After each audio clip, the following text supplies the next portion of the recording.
A few weeks ago, I did a story on this of how many of these people, these rich kids that were cheating their way into college and their families paying astronomical amounts of money, also had them put down they were minorities. So they were not putting down that they were white on these applications. And it was another tactic that they used to get into college. Now, this article has more details about that, and it came out in the Wall Street Journal, May 19th, 2019. Students were advised to claim to be minorities in college admission scandal. Boy, I guess they just stooped to every little underhanded thing they could possibly do. So, misrepresentation of who they were also played a big part in this whole thing. The man behind the scene to help wealthy students get into elite colleges by cheating on tests and faking athletic credentials also advised some families to falsely claim students were racial minorities, exploit the push to diversify campuses, according to two people familiar with the situation. A son of Margie Clapper, a parent scheduled to plead guilty Friday for participating in the scheme, was incorrectly listed on his common application as being Black and Hispanic. Wow. The people said Rick Singer, the college counselor who has pleaded guilty, and remember, it was because they were tracking him. That's how this whole thing just exploded. Um, so he's awaiting sentencing right now, and you can best believe I don't think he's going to escape um, jail only because of the amount of money that was exchanged. But that's my opinion. I could be wrong.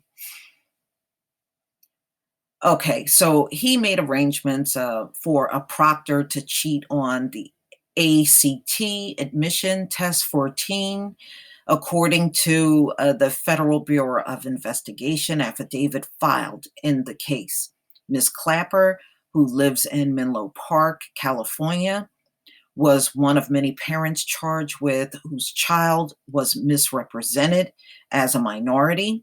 According to one of the people who was familiar with the investigation, Mr. Singer frequently gave families the option of misrepresenting race and would say that not doing so could put their child in a competitive disadvantage, said one of the people who is familiar with his business. Lawyers for Ms. Clapper didn't respond to requests for comment, and efforts to reach Ms. Clapper was unsuccessful. The lawyer for Mr. Singer declined to comment. I mean, what can you say? This man collected millions of dollars, became a multimillionaire doing this stuff. And, it's amazing. Look at how long it takes them to stop these people. They take forever to shut them down. And looking to represent a teen as a minority, Mr. Singer was tapping into a hot button aspect of college admissions that has led to numerous lawsuits, discussions that take into account or even give reference to students of certain races or ethnicities. But you know what? Isn't it amazing how through this whole thing, the majority of the families that are cropping up as guilty in this whole thing are Asian and white? The very same people that like to boast about how intelligent they are, how much they know, how much they do, blah, blah, blah. I look at it this way. If you are really doing all those things, you wouldn't have to boast about it because what you do would speak for itself. But when you have to keep putting it in everybody's face, it tells me that should send up a red flag to everybody. Schools that pursue race conscious admissions policies say they do so to provide a richer learning environment for all students and are following Supreme Court uh, precedent that allows such an approach. Harvard University faces a civil lawsuit accusing its discrimination, with plaintiffs claiming that schools hold Asian American applicants to a higher standard than applicants of other races. And you see, they cheat equally as much. I don't know why they're doing that. And as I stated, I went to college with these folks. I saw them blatantly sit and cheat in class.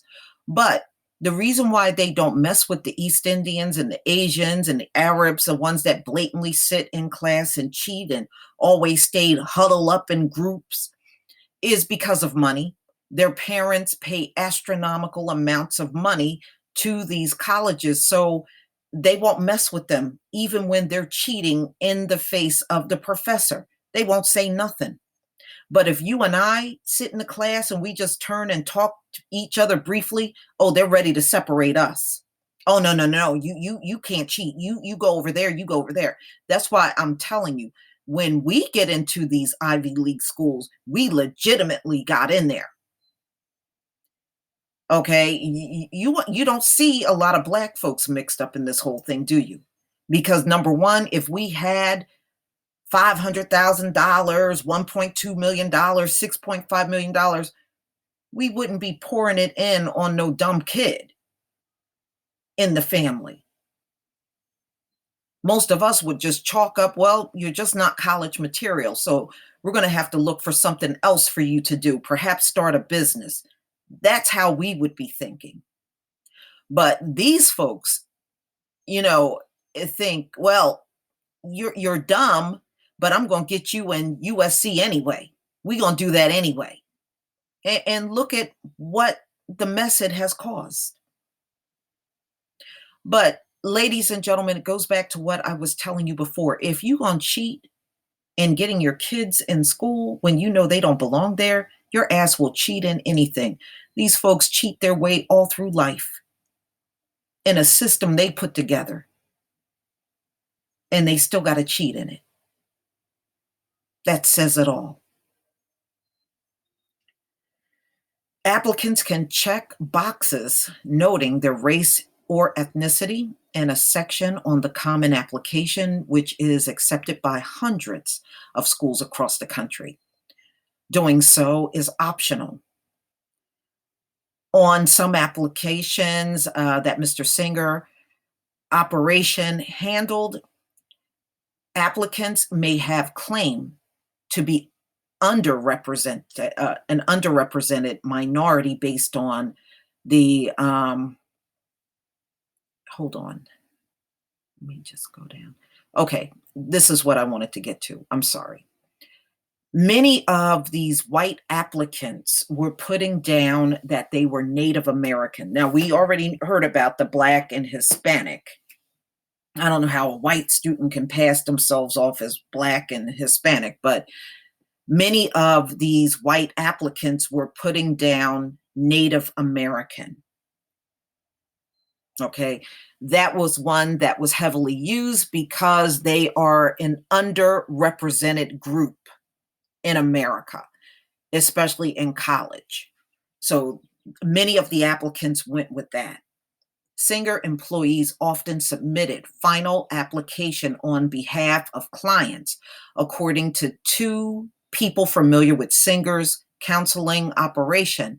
One of these people said that the Clapper family knew the boxes indicated Black and Hispanic were checked. Lying on college application isn't necessarily a crime, but can prompt disciplinary actions by schools. The parents charged in the college admission cheating scheme face charges related to bribery or test cheating aspects of Mr. Singer's operation. And we know the hearings are going on now.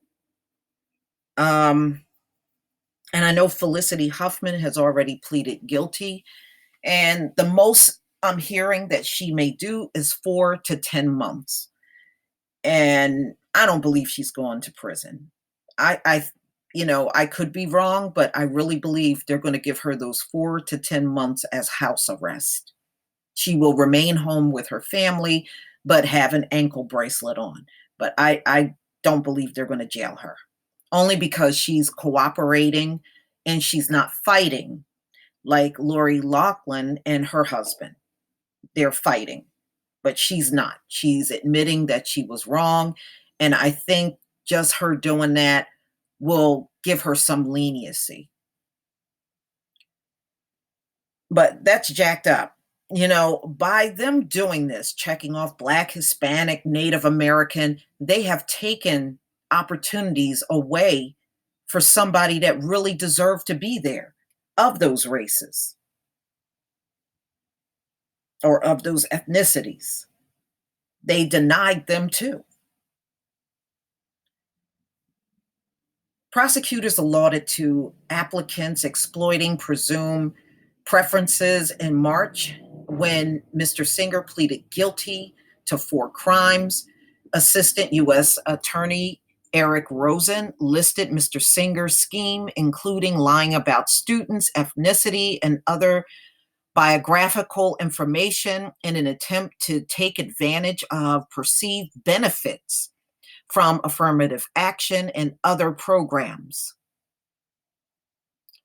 And remember, they got all kinds of athletic scholarships too that they really weren't entitled to.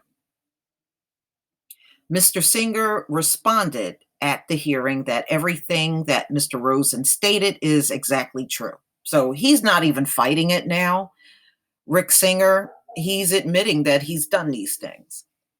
Public court filings for the case, which has ensnared 33 parents, don't include specific references to dishonest racial claims, and the details haven't been previously reported. Ms. Clapper has said she would plead guilty to 1 count of conspiracy to commit mail fraud and honest services mail fraud. Prosecutors said she paid Singer $15,000 in exchange for having a proctor in Mr. Singer's employ to take the ACT for her son in October 2017. Her son received a score of 30 out of a possible 36. Prosecutors have said they plan to recommend a sentence at the low end of 4 to 10 month range, a $20,000 fine, and 12 months supervised release.